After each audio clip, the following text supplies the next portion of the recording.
That's all I can say. Some healthy people indeed. Lots of healthy things going on this weekend. And you're taking a look at the preview of the Bridgetown Pan American Cup on this weekend in Barbados. And talking about healthy athletes, let me introduce him to you. First of all, it's Asha Pemberton Gaskin. She is the She said she's fun the athlete. fun one.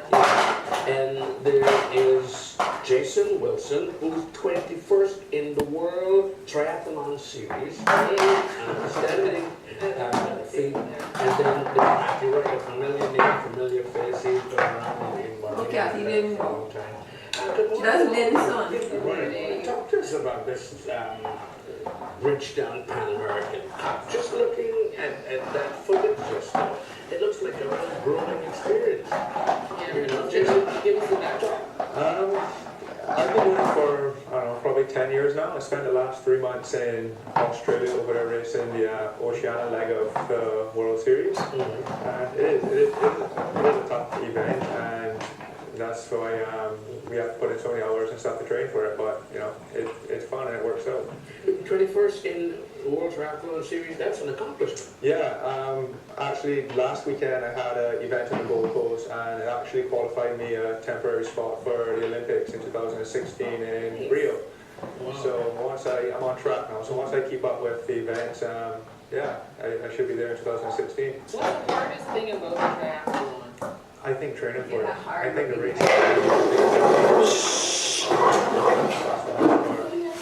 How about my sound? We have to do everything in training. Like we probably train 3-4 times a day, sometimes nearly every day a week. Wow. So for the fun side of it, for the age groupers, as you call it, Asha Pemberton Gaskin, what's training like for you? Is it still kind of serious before the fun? But it is serious. What I do a lot of CrossFit. I do CrossFit at CrossFit Island Fit Gym, and that's where I get my general fitness and preparedness. And I use triathlon as an opportunity to show, well, yes, I can do this. So I do some swimming, and I do some riding, I do some running, not several times a day. But I do, work that into my, my weekly schedule outside of everything else we all have to do. But it's really achievable, and that's what I love. Yeah, it's something you can do outdoors. You get out there, swim a little, ride a little, run a little, and you just feel so great at the end of it. You hit me with if you can do it, I can. But I have to learn to ride a bicycle first. Much like learn to swim. I only swim across like that. I don't swim now. But let's hear from you now, Matthew. What's it like for you? What does it mean for you to be a part of this BFIT team? Yeah, it's like, this is the 4th year I think the race is going on. The first 2 installments I was injured both years, so I wasn't able to compete. So I was finally, last year was my first time being able to compete. And yeah, I guess I was prepared and I would like to have been for the race, but it's just great to actually be able to come home, and because we race all over the world, and actually be able to come home and race a world-class event, with your mom and your granny and your aunts, and everyone being able to watch, it's just, you wake up in your own bed and go to the race, as opposed to some hotel halfway across the road. But that's prior to being exactly. That is great. So we got to see amazing parts of the world I probably would never travel to if I wasn't doing sport. But at the same time, it is great to be home and just be relaxed and have mother's cooking the night before the race. That's stuff we don't really get that experience. So yeah, it's really amazing. And I know the guy Peter and everyone's been working so hard at this race for 4 years, and it's slowly growing bigger and bigger. And yeah, this year, it's a full weekend of travel on Saturday and Sunday. So it's as I was watching the promo video, I was saying, well, somebody should be there to take the bicycle from me. They're not tired. What's the hardest part? Which part is most difficult during those triathlons? I don't know, I think that at the beginning the swim is really, really rough, because sometimes you have 75 guys going for the same first buoy, which is 200 meters away. So in the first 2 minutes, 3 minutes of swimming, there's not much separation. So you get absolutely cuffed and kicked and pushed under the water. Sometimes you're like, you're not even touching water for 5-6 seconds. It's just humans everywhere, But I mean, I don't know, as Jason said, it's more like the training, like the sessions that make the race any easier. Because some days, you wonder why you're doing it. But it's when you're sitting on the couch in the evening, you think, I thought I would have a really good day today, and that's where you get the satisfaction from it. I've often wanted to find from the ocean to the bike. If you're not being wet, if you don't slide around. When you're in the place like Barbados, it's like being a bit wet. It's so hot, so you have a little bit of cool off at the beginning. So, but yeah, that is hard as well. If you're coming from horizontal to vertical, get used to it, that's what you train for the made, those sort of things, small issues. All right, Jason, how big is this race going to be? Keep showing And where are participants being drawn from? Participants are coming from all over the world, actually. I think we have some guys from Europe, Canada, America, Puerto Rico, Colombia. I don't think we have any African this year. But the event's growing every year. When Peter first put it on 4 years ago, I think maybe we had 10 girls and 15 guys, and now the guys field is over 30 athletes. So every year we're getting more and more people, and the same people also keep coming back also. Yeah, well, let's hear a little bit about the Commonwealth Games in Glasgow last year and what it was like to represent Barbados. That was an amazing experience. The Commonwealth Games was by far the best experience I think I've had in a long time. Unfortunately, I was injured. We've got some shots of you as you talk. Yeah. Unfortunately, I was injured leading up to the event early last year. That's why I didn't compete in this race last year. I was on the sidewalk, but so I wasn't in full peak fitness for Glasgow. But still, What's the best part of that experience? I think just feeling the village, the Commonwealth Games village. I've never had anything done anything like that before. When we raced Pan Am Games, triathlon was at a separate event, a separate area. So just being in the village for all the other athletes, it was an amazing experience. Wow, and you, Matthew? Yeah, again, I'd say with Jason, that was my first kind of big games, like multi-sport games sort of thing. And they say at the village, you're at breakfast and you're seeing, the Brandy Wiggins, and you're seeing all these big, all the Jamaican sprinters just right there beating you, and it's just amazing being with all and even like the guys I've known from the track days and swimming days, they're coming now a couple years down the line, we're all in the same place, eating dinner together, and it's like just the whole multi-sport atmosphere. And again, like the crowds when we raced, and I think it's like 40,000 people in the park that we raced, and it's just screaming, and it's just the atmosphere is unbelievable. That's always probably much represent the country as well. Passion is something to dream for. I was saying that. But even amongst the age groups, it's quite a diverse group, I must say. There are some age group athletes who perform at a very high level, and so they'll be competing to be the best in their age bracket. Yes. And then there are others who, just want to do my personal best each time I get out there. Okay, I was going to ask you, what are you challenging yourself with this time around? To do a better time. This will be the second time I'm doing this. So once I'm just a second faster, I'll be happy. That's And to great. hear Jason talk about what it was like the first time this race started several years ago.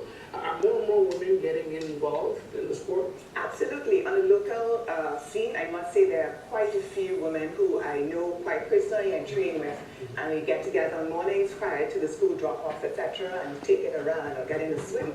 So I think it's an opportunity for us to all to be healthy and to interact with something that's positive, and it's so beneficial just to your emotional health to have something that you can aspire to and train towards. It's beneficial for those guns you're carrying.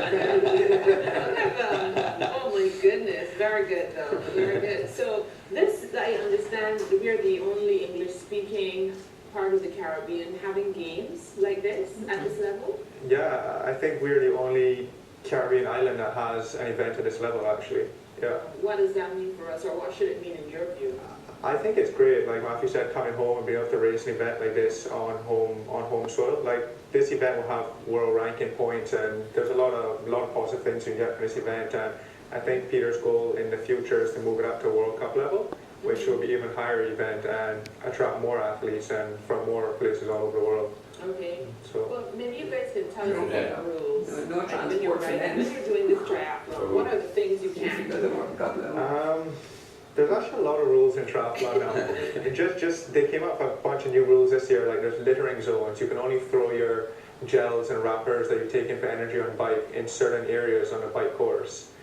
And obviously there's athlete conduct. You can't push or curse other athletes. And Not for the officials to hear. no, not at least, yeah. Yeah, you can't all curse officials either, actually. You see, this When you're really tired, sometimes things happen, and athletes do. But you can't. These people have given their time. That's the other thing is the volunteers for the events like this. They're second to none because the amount of work that it's not just the day that you see. It's the months and months beforehand, the planning going in. But I was listening to you just now talking about actually almost like floating on air in the first few meters the swimming portion. Yeah. I mean, aren't there rules of the road when you swim? Yeah, there is. They've definitely been trying to cut down on that because where there has been a lot of, you can see guys actually trying to push guys down and like pull guys back, and so they are trying, because they have like kayakers and stuff that will, for safety reasons, but then they'll also watch and make sure that, you know, guys aren't trying to get unfair advantage by pushing other guys down and like dunking them and pulling them back. So because stuff like that, like you can't help when you're this close to each other, you can't help but hit each other, which is normal. But sometimes, you know, you see when guys purposely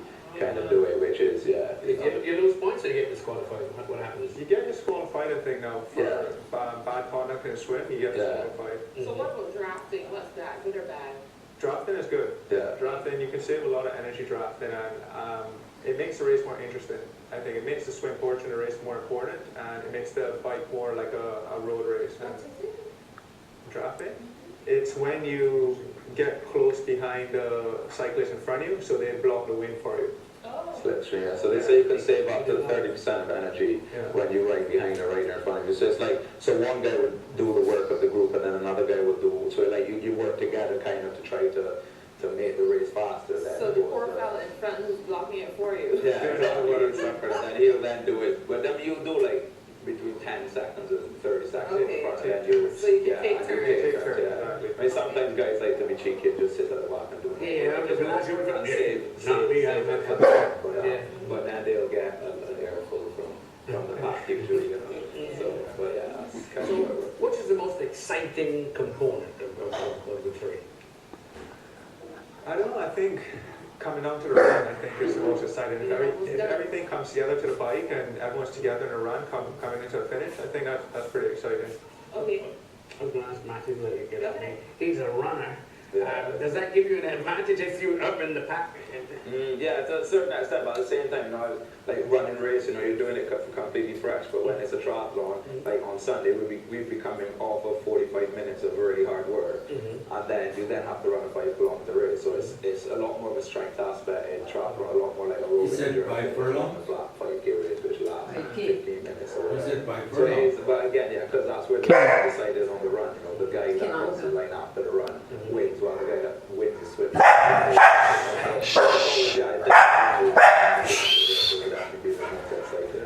Is the time still counting when you're transitioning? Oh, okay. All right. Where do you want people to gather to watch all this excitement Saturday and Sunday? So the race on Saturday starts at 4 p.m. and it's on the environs of Brandon's Beach around Spring Garden. So the open water swim will be in the Brandon's Beach area. We transition on the Spring Garden and we're doing the loops up and down the highway. So that is on Saturday afternoon for the age group event. And Sunday morning it starts here at 7:30. So it's a morning start and the female and male races will be separated. So it's a lot of fun. It's really a lovely spectator sport. Spring Garden really comes alive because we own the road and, you know, everyone is up and down. It's really a good time. So I encourage everyone to come out and have a look, and it's something that you definitely can try. Yeah, it sounds great. It really sounds But you know that there's a lot of training involved, and we want to give you guys props. Keep on doing what you're doing and representing Barbados, and all the best for 2016 in Rio. Thank you. All right, and all the best to you as well, Matthew. You heard from Matthew Wright, elite triathlete, who's happy to be home doing his thing here. Jason Wilson, 21st in World Triathlon Series, and we heard from the age groups representative Ashley Pemberton Gaskin. She's a fun triathlete. Thank you all so much for sharing. Thank you. And good luck this weekend. Time now to continue our focus on customer service as we look at the nice